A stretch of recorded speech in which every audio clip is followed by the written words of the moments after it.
It's time for Done Being Single with your hosts, Trevor and Robbie Sharf. If you're dating the same type over and over again, making the same mistakes and not finding love, then you're not done being single. What you need is some tough love dating intervention, Trevor and Robbie style. Whether you're new to dating or have been dating forever, we've got you covered. Now, here are your hosts, Trevor and Robbie Sharf.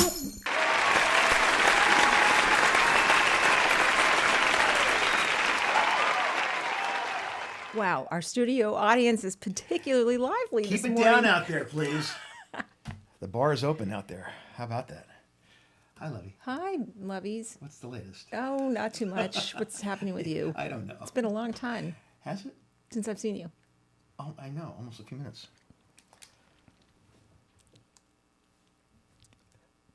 So, What's the latest? well, I want to say something to you. You do? Yeah. Oh my God, this may not be good. No, it's good Oh, because is it's sort of in keeping with the theme of the show. I want to tell you. You know what I like about you? Hopefully a few things. Well, there's a lot, Oh, I like that already. but I say this in the best possible way. You're a yes man. I don't mean that in a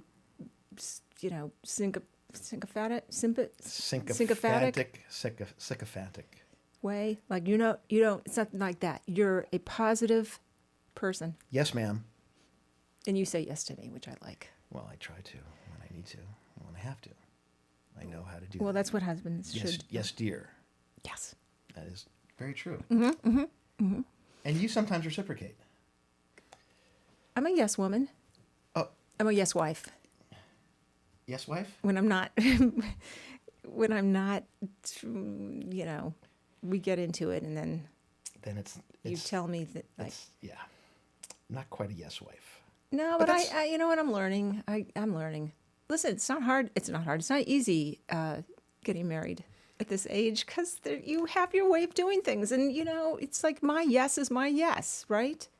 Has worked. My yes has worked for me for 59 years.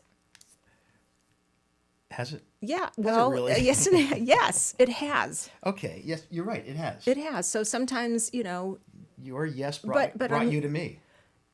okay, great. Let's just, so yes. See how important yes is? And your nose kept you from others. Yeah, yes. Your Anyway, my nose. I smelled it out. But anyway, back to you and your being a yes man. Did you smell something? I smelled something good in you. Wow, that's a first. And so, anyway, what I'm trying to say here is that yes. you you're a positive person, a very positive person. You see the yes in everything. I try You to. see yes, no no's. I like a girl with a big yes. And I cannot lie. I do try to see the yes in everything. Which I don't necessarily. You're way more, you see it, you make it happen. I mean, I am learning from you. Wow. And I didn't necessarily come from that. Can I get you to sign that in writing here? I have learned a lot from you. I have learned a lot of yeses from you. I'm learning to say yes, where sometimes I would say no. Well, I am not always a yes person, as you know, when you want me to do certain things like, go on a hike and things like that and work out and stuff. I kind of say maybe. Well, you are but Mr. Maybe. I kind and of you are Mr. Doc. Maybe. Okay, when you aren't, when you are, when you're not saying yes, you are Mr. Maybe and Dr. No. Okay. My other two nicknames Yes. for you. But Well, it's good to know that I'm not always a yes man. it's not so much saying yes as it is the attitude of yes. Living yes. Yes. And Yes. that's what the show's about. It is? Yes. That's so... And yes to everything. Incredible. Having the attitude of yes will take you far, will take you places, will open your world, will expand your mind, broaden your horizons. So true. It Okay. does accomplish so much more than saying no. Right. Having a yes attitude, mindset is so important to everything in life. It's so important to your growth and evolution and productivity and how you live and how you work and how you love. How you approach I mean, your reaction to anything we're in anyone. primarily a relationship dating show. I think yes is so important to finding love and being open to it and How not limiting yourself. It's not just love. It actually is a way to go through life and not be kind of angry, and that's not a yes. You can tell no people. You can tell yes people who they are when you meet them. Yes. Drivers. Everything. It doesn't matter. Yes. Yes. See, it Can you go through the day without saying no? I'm going to try today not to say no to anything. I think it That is is a it's challenge. the attitude of possibility. That's what it is. It's not saying yes or no. It's having the confidence or the belief that it's possible. Anything's possible. Love is possible, Yes. right? Absolutely. Good health is possible. Yes. Prosperity, Yes. contentment. Yes, Yes. yes, yes, yes, and yes. Okay. So we're doing a show today on yes? We are. This show's about would yes. Never have known that. Uh-huh. Tell us. Okay, well, and our guest is the master of yes. He's our yes guest. He is our yes guest. Yes, yes. Okay, let's talk about Ken Bechtel because he is a returning champ, and he was one of the early, I don't know what you'd call it, people on our show. That's a good start. Okay. Ken Bechtel is an author, speaker, mentor, and podcast host with listeners in over 100 countries. Are there 100 countries? And an early fan of Done Being Single, okay? In his recently released book, Follow Your Yes, he provides you with simple guidance on how to build confidence and eliminate overwhelm across the full spectrum of life. Ken is here to share with you the wisdom gained from more than 20 years as a spiritual teacher and relationship coach about what it takes to make room for you to thrive in this busy world. Ken, come on in. Hello. Put you in here. What is happening, Ken? How are you? I'm well, thank you. You good. guys have dissected yes very nicely. Did we? There's so much to say. Yes. It's shocking how much it is in your right in just the way you think and talk and well, you go take it away. This is your wheelhouse, babe. Yeah, well, it's interesting because a lot of what you two were talking about was the intellectual yes, right? Do I do this? Do I not do that? Am I saying yes to this? Am I open to possibilities? And that's a component, but there's also what I call the internal yes, which is more heart-centered of what's calling you, right? What are those things that are making you go, yeah, I need to do that. Yeah, I don't even know how, I don't know where, I don't know how this is going to come together, but it's my yes. It's that I always say it's like that light that's pulling you forward. And we all have it in different areas. And, you guys were talking about the dating and relationships. And what's interesting is it's not about just being yes, because sometimes your yes is no. That's actually the answer that is right and resonating for you is no, don't do that. No, don't go there. No, they're not the right person. And we can dismiss that when we're thinking, but I want them to be, I want to find that person, or they check all my boxes, or whatever their status is. And then we actually, ironically, are not following our yes because we're not listening to our no. Listening to our no. Is that a louder voice, the no, than the yes inside? It depends. I mean, there's not an absolute for any of that. But the reality is, it's about your internal guidance versus your external guidance. Because most of us are just trained to go get validator from the outside. Go ask somebody else if it's okay to do this, who approves. I mean, there's probably listeners to the show that are looking for your expertise to guide them in what they need to do. Are they in trouble? Yeah. So I'm sorry, is no a comfort zone more for people than yes? It can be. And that's a really great question, Robbie, because the way I've experienced it is the comfort zone is in avoiding. So we're more comfortable with avoiding what we don't want instead of moving towards what we do want. Because we're like, well, I don't know if I can really have that, but I know what to avoid. And if you think about when you were a kid in school, a lot of us, personally, I did, we'd take tests with the process of elimination. Oh, well, I can figure out what aren't my answers, and that will leave me with my answer.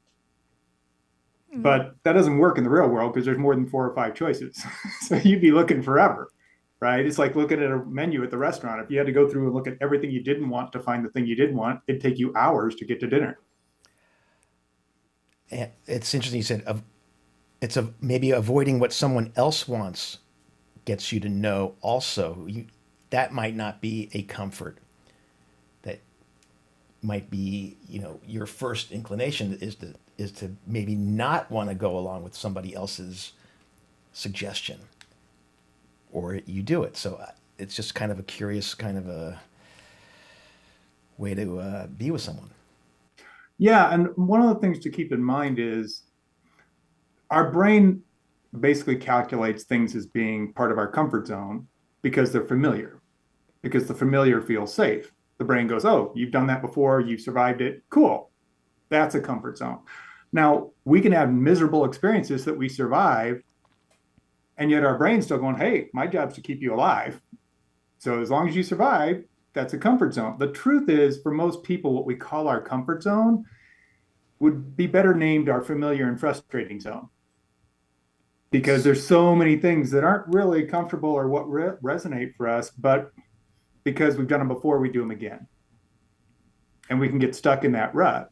And the same thing goes for external influencers, right? Mm-hmm. Oh, well, I have to turn to this person for my advice. Some people, it was their parents. Some people, it's a coach or a teacher or a minister, or even, social media.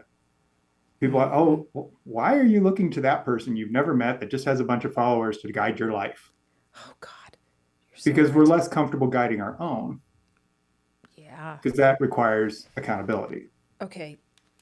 Can we take it back a little bit? Because I wanted. Yeah. Okay. So let's talk about how you got to this book and your journey. So you were on our show maybe 2-3 years ago, and the title of the episode was "The Woman Whisperer." Really? Yeah. I didn't know that. It was. That was the title of the show. That's what we talked about. Nice. Okay. And you were great. You still are. And I remember the episode well because it was so packed with great information for women, particularly. And so now I'm curious, if you think back, the last 2-3 years, maybe 4, how did this journey from Woman Whisperer and what you were doing then, if you can remember, how did that deliver you to this book and to your Follow Your Yes? Yeah, it's a great question because there's a couple of things there. One is, as I started to kind of boil down the work I was doing in relationship world and helping women with understanding men and so on, I realized that a lot of it, sure, there was information that was just, understanding men is data. But there was also that aspect at the core level was, are you really following your yes? And I'll tell you where this came from. I had a conversation with my friend Kurt, and Kurt's an artist and very creative and very talented person. And I think he's probably the most interesting conversationalist I've ever met. Like, we have amazing conversations. And he walks up to me one day and he goes, Ken, I figured it out. It's either yes or it's no. And I'm like, yeah, okay. And then we started talking about it. He goes, no, your yes is really clear.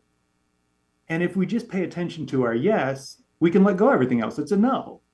And then all we got to do is go from yes to yes to yes through our lives. Instead of going, well, I don't know, maybe just What's the yes right now? That's all that really matters. And we started playing with this. And for some reason, that stuck with me. And I kept diving into it and further and further. And that's really what started me going down this path of this book of that's really the core essence of the work I've been doing all along, is helping people to find their yes and learn to discern that so that they can stay on that path of yes to yes to yes. Okay, so I have to ask the obvious. What if we don't come from that world of yes? What if we weren't taught or trained to think in terms of yes? I mean, I'll take myself for example. My father was a bit of a he was an encouraging dad. He always told me I could achieve and I could accomplish and I could do anything. But he himself lived in a fairly small, sort of a limited, I think he had a small, limited view of himself. And he was a bit of a doom and gloomer. And so I grew up kind of with that, not that huge expansiveness. Whereas Robbie, I think, in the beginning of the show, I was telling him why I think he's a yes guy, a yes man, and that's in the best possible way because he is so positive. And I think he was raised to follow his yes. Would you say? Yes. Okay. So question. So back to the question. What if we don't have the skills? Yeah. So there's a couple of things here. One is it's easy, like you just gave a great example, right? Your experience in growing up and so on was different than Robbie's. That doesn't matter. It's not about where you compared to someone else. It's where you compared to where you were an hour ago, yesterday, whatever. So it's giving yourself, I call it being permission to be a beginner. Because most of us, especially at our stage in life, we're like, being a beginner? No, we should have this. I don't want to go be a beginner. Who wants to start over? Nobody does because it's awkward and uncomfortable and you look ridiculous and all that. So we're like, I just want to jump ahead. But when you allow yourself to be a beginner, even with going, really following my yes is totally new to me. Well, then every step you take is a success. Mm-hmm. But if you're measuring it against somebody else, because you don't know where they started or where they're going, and yet you're going, I had an experience once years ago. I was training for a road race and I'm out on a run. And it was very new. Very new at running. I always said I wasn't a runner and somehow that changed. And I'm on this run and this guy goes flying by me. And I start to get all pissed off. Like, why am I doing all this? If any old guy can, and this guy was like much older than me. I'm like, how can he do this? And then I started laughing because I'm like, he might have started 10 feet behind me. I don't even know where he started. And I don't know where he's going. He could be running to the corner. But I instantly started critiquing myself and deciding I wasn't doing good enough. And I was on a 20-mile run. And it's like, what am I doing? Right. But that's what we do automatically. So if you don't have that experience, great. You start wherever you start. Okay. And you simply go, okay. So your example, Trevor, was great because you said, it wasn't your dad's world, but he was encouraging of you. Yes. And so you had that invitation, but you didn't see it in your world. So it's like, well, when you say I can do that, I don't even know what that looks like because you're not living that way. And that's not the environment I'm in. And I'll tell you, my dad had this, he told me this one time, I don't know where he got this idea, but his rule of thumb was you always say no because you can never make a mistake when you say no. And so if I'd ask him if I could do something, the answer was always no. Mm-hmm. He didn't even listen to it. It was just, well, I'll just say no. Mm-hmm. Then I was in college and I had an opportunity to go on an intern that would require me to travel halfway across the country for the whole summer. And it was with a very big company, tremendous opportunity. And instead of just saying no, which I was pretty sure he was going to, but he didn't, he realized he didn't know basically how to say yes. So he went and talked to a friend and businessman in the town that he thought was, well versed in these type of things and asked his advice. And he said, his friend's like, yeah, you got to let him go. This is an amazing opportunity. And so he goes, okay, so yeah, I'm on board. And he told me right then, he goes, if it had been just me, I would have automatically said no. Because he was so trained in that. Yeah. Now, the funny part is, he also used to say to me, my whole life, he said this, Like when I was a little kid and there'd be something he'd say, well, go do this. And I'd be like, I can't, like little kids do. He always said, can't, never did anything. Mm-hmm. So here he is saying can't, never did anything, but his default is to say no. Didn't really realize that that was in opposition. So again, when we're really paying attention, so something in him made him go, I can't just do this default no thing. There's something more here. Yeah. My yes is to go get some guidance from someone that I respect. And so he did. And that changed everything as far as what I got to do and the opportunities that were presented. So again, at any point we can start, but a lot of us do have those like our default, well, nope, I just always say no. Right. And you just said that you can never make a mistake when you say no. That kind of hurts me because of what we know about the power of yes. Mm-hmm. And there's so many mistakes that can happen by leading with no. And so, that's a important takeaway to not have, I guess. Oh, yeah. Well, and on top of that, Robbie, I think what you guys were talking about when you were introducing things was if we just default no, look at all the possibilities we miss out on. Right. And that's actually one of the things that stops people from following their yes is we think we need to know what the outcome is going to be before we start, which of course nobody knows. But we're like, well, how's this going to turn out? And dating's a great example. People go, well, I want to be sure, I want to be certain this is going to work. Well, how are you ever going to do that? Because certainty is about the known. Yes. Well, if I've never dated that person, I can't possibly know how it's going to turn out. Instead, you have to have the courage to dive down that path and see what happens. And know that even if things don't turn out the way you wanted them to, that's an opportunity for you to go, oh, now I can refine my aim. Now I've realized, I learned something here. These things aren't really there. Or if I get that guidance that, hey, this probably isn't the right guy or girl, follow it. Pay attention, no matter how many boxes they check. Because it's more about how they feel with you and you feel with them than how they look, what they do for a living, how much money they have, and so on. There's a great story about how John Lennon and Yoko Ono met. And you haven't heard this? You may not have. I don't think so. Yoko was doing a gallery showing of her works, and John Lennon was there, and there was a ladder in the middle of the gallery, and went up to the ceiling, and there was a piece of paper folded on the ceiling, taped to it, and he climbs the ladder, and he opens the paper up, and it says yes.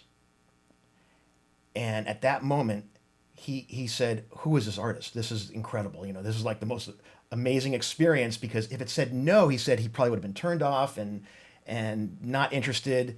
But instead, the yes made him go down the ladder, seek out this artist, and there you go. So I did not know that. It's a famous story. Yeah, so that was one of her pieces. That was one of her pieces, yes. That was her piece. Interesting. Yeah, because obviously, yes is more interesting and inviting. It was just positive. Than no. Oh, it's such a charged word. It's so great. It's charged in the most positive way. It's something like I said, it's a little bit of a new thing. Oops. Did you hear that little glitch? No. Okay. I'm hearing like I'm going in and out a little bit. You sound good on this side. You sound fine. Yeah, okay. You're not going out. Maybe. Okay. Are you good? Yeah. Okay. So, I have a question, Ken. Yes. Talk to our typical listener. She is maybe, 50 plus years old, maybe divorced, maybe been just single a super long time, maybe a little jaded, a little hardened, for sure bitter. How do you tell them to find, where do you tell them to find their yes? Yeah, which is a great question, because again, pretty much all of us have been validated for figuring things out. Oh, I got to think this through. I got to rationalize it. Well, here's the thing about your yes. And I want to clarify a couple of things. One is your yes isn't like, I've had people go, oh, so this is about your purpose in life? No, it's got nothing to do with that. This is about what do you need to be your best right here in this moment. That's all it is. It's very simple. It's very bite-sized. Now you could have a bigger thing that's pulling you forward, like, oh, I want to do this as a goal, but then I got to pay attention to what are the yeses step by step by step that are going to get me there. So that's the first thing. But when somebody is actually re-ask the question, I just want to hear it again from you. Okay.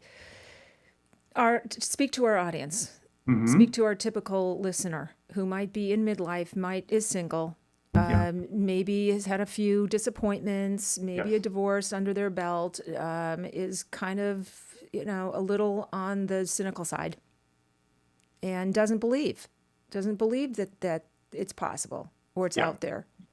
Yeah.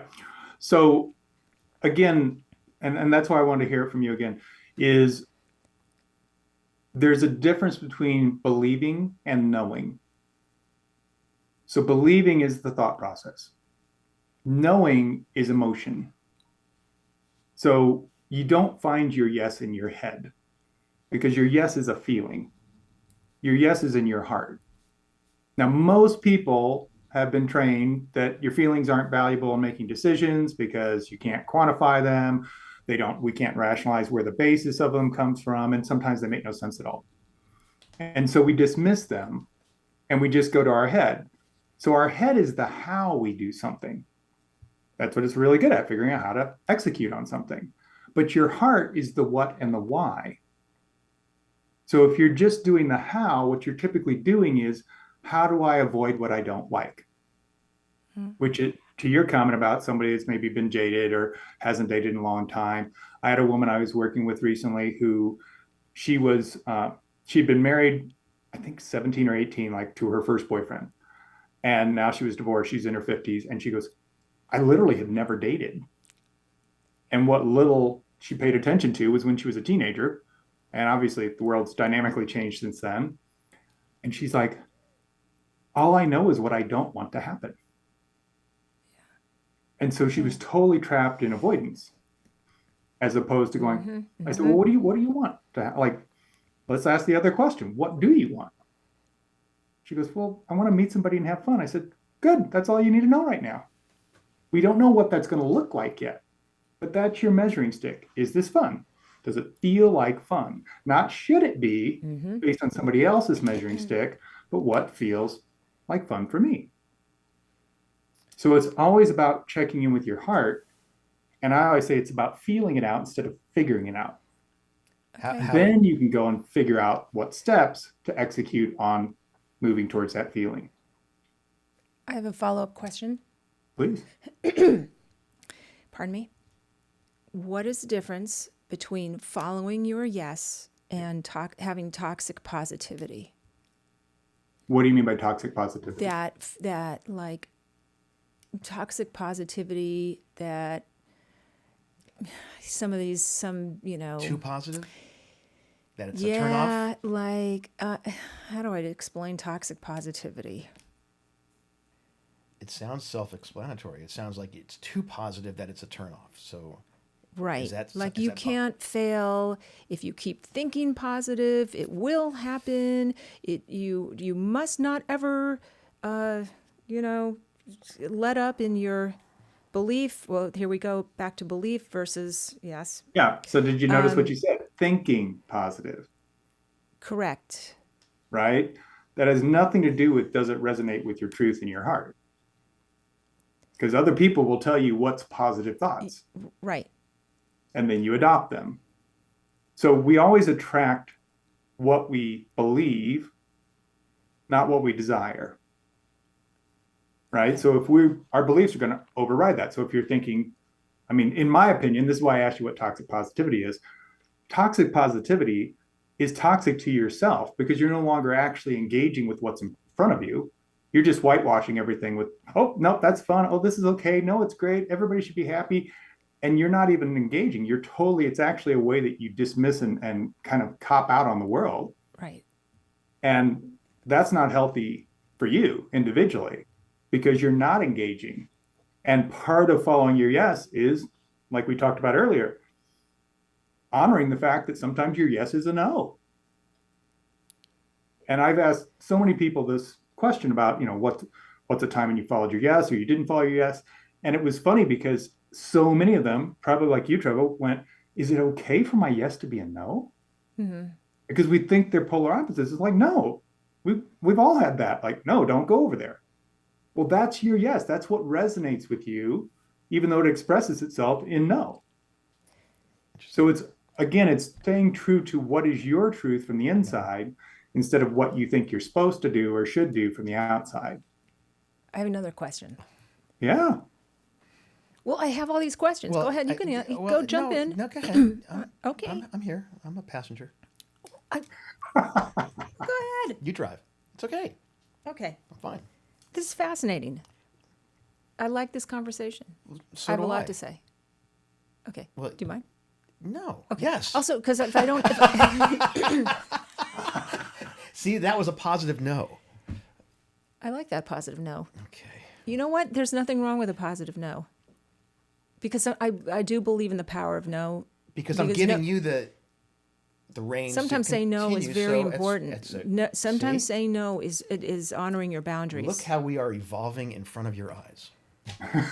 All right. Well, now I've forgotten my question. Excellent. That was my point. So now I can get back to my question. No. Oh, okay. I remember my question. Excellent. How does following your yes differ from intuition, or is it the same thing? Is it your intuition that's guiding you, and how can we improve our intuitive skills? Yeah. So it's very similar. And the thing that I always say about your yes is it's divine guidance. So the divine speaks to us through feelings, not through words or thoughts or concepts. And so again, it's paying attention to your heart and what's the feelings there. So if you recognize that, because so many of us have been told, unless you can prove why you know that, you can't use it, like dismissing the intuition. And yet we have this gut feeling or whatever you want to call it. Notice it was a feeling, not a gut knowing, it's a gut feeling. And it's like, and we just know it. And then we go and operate in the other direction and come back and go, I knew I shouldn't have done that. Everybody's done that, right? So it's like, oh, but if I realize that this is the divine guiding me to my highest good, am I still going to keep dismissing it? No, even though I don't understand where it's going or how could this possibly lead to something better, I trust it. And that's part of the equation is when we think of intuition or anything like that kind of guidance as just coming from wherever and we don't understand where it came from, well, yeah, that seems like, why would I follow that? But when you realize it's actually the divine, it's the universe talking to you, well, then of course I'm going to listen to that. That's it. It's infinite intelligence. Well, yeah, I should pay attention to that. And we don't feel like it's a scary, freaky thing to do as much because we now know, it does have a source. It's not just some randomness in the world, even though it may not make sense in the moment to us. And that's the thing. When we realize and trust that the divine's always moving us forward towards our highest good, well, then we're not really so worried about, well, how do I know that? What's the next step? It's like, you just go with it. Because so many things will happen that don't make sense. You could have never guessed. I always say, people say, oh, I want to know how this is going to turn out. And I say, here's the thing. If the divine could tell you how it's going to turn out, you wouldn't believe it. It's so far beyond where you are right now that you dismiss it as total fantasy. Because we can't possibly comprehend what the divine knows is in store for us. I like that. That's a little bit of a heavy lift for some people. I think so. The whole concept of trusting that it's not random, it's the something bigger. I love it. And for this reason, this is why people need to read your book. But by the way, I just want to say that it's a good episode. I just want to tell you and our listeners and viewers that it's a good episode when I forget every question on my list. When we go completely off script, I have not looked down at one question. This is what makes this so great and spontaneous and organic, because it is an interesting subject, and we're not having to struggle to come up with questions to ask you. I just wanted to say that. I have a. Are you done? I'm done. Go ahead. No, because Or maybe you do. Okay. It's interesting that you. No, I rarely look at your questions anyway because I'm always Right, off the because cuff and it wanna- stimulates. It does, but I'm hearing what Ken's saying, and there's so much to learn from that. My question is, how do you deal with no people?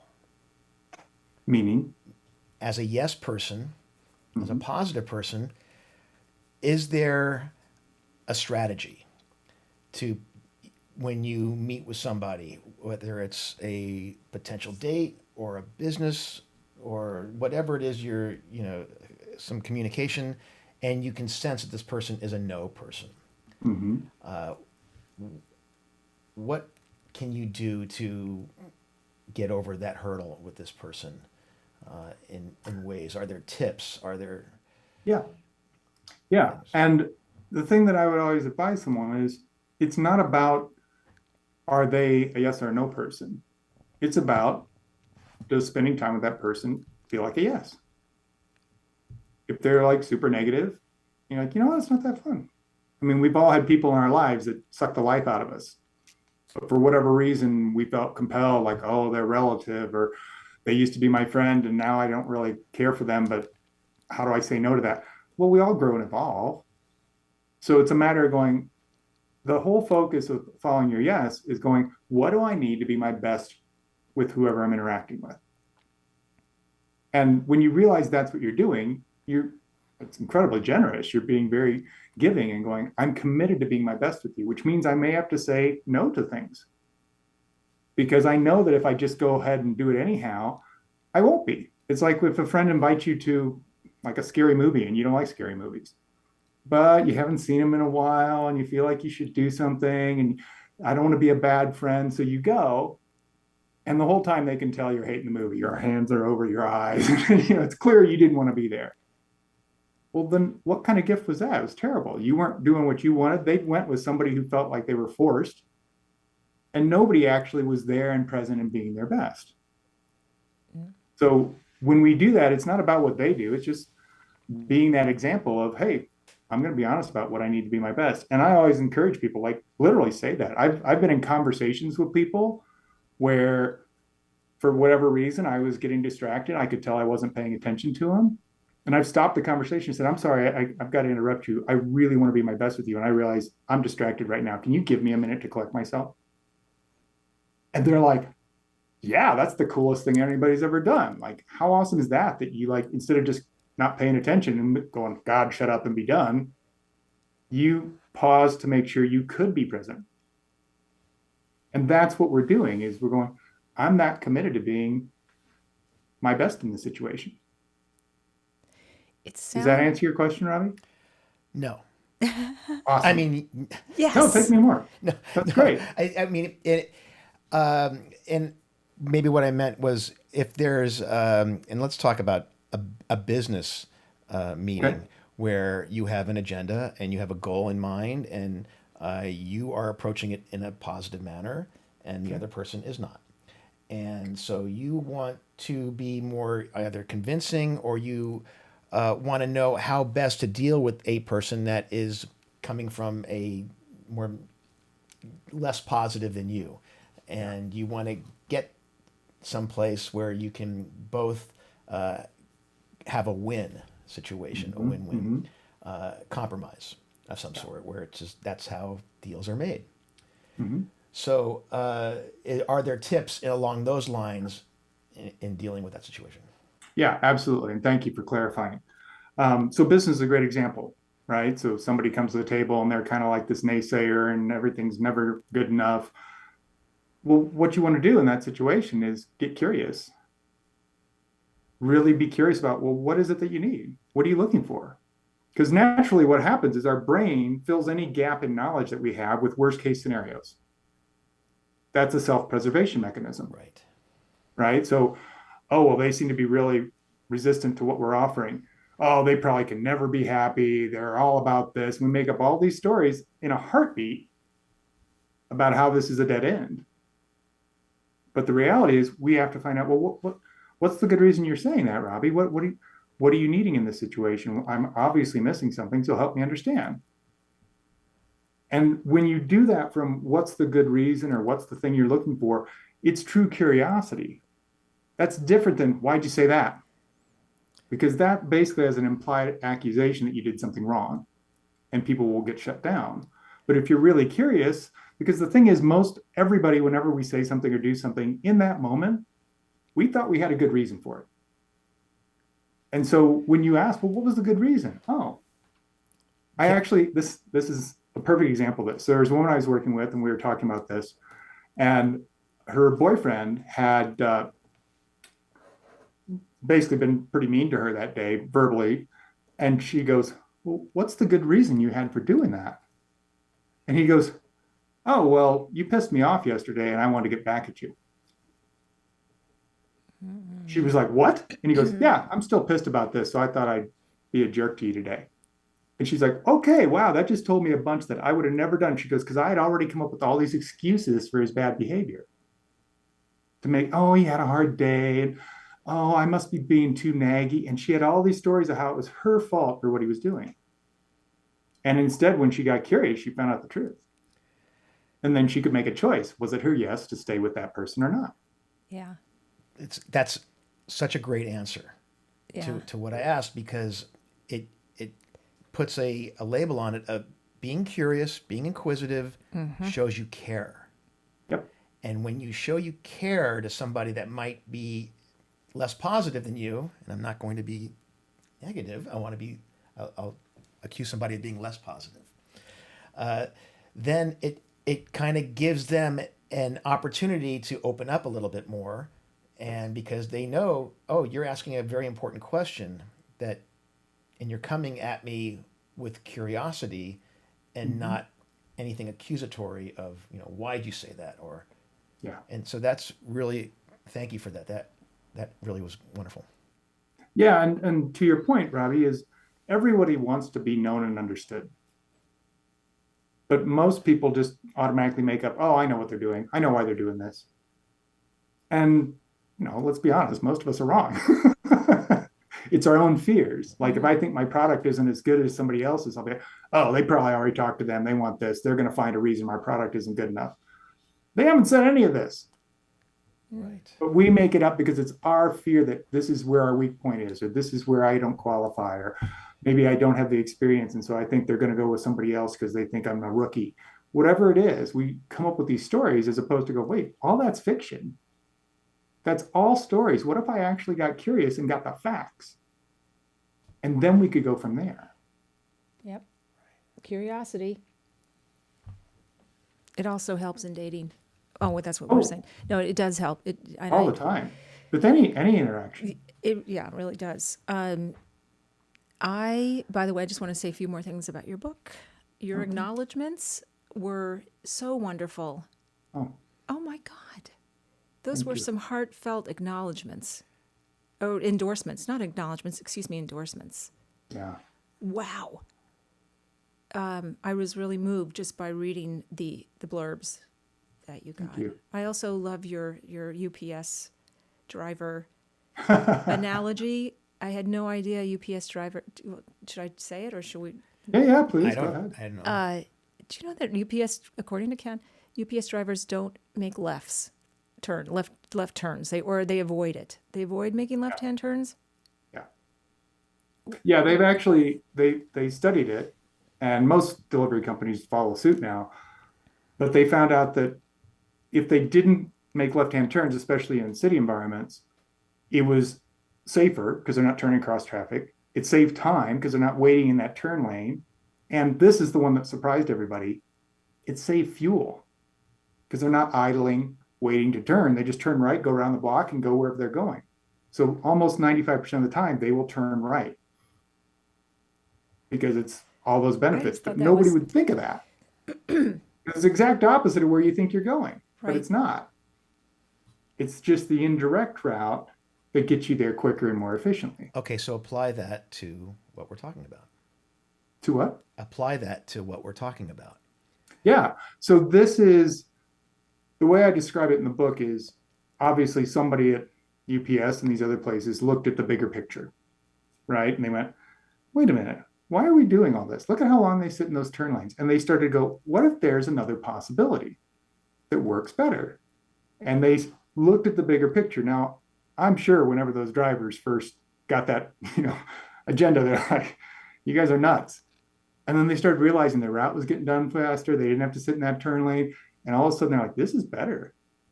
But they would have never guessed going right to get left was going to be a better answer. Well, that's oftentimes the same thing with our yes, right? If so, we get a yes to break up with somebody.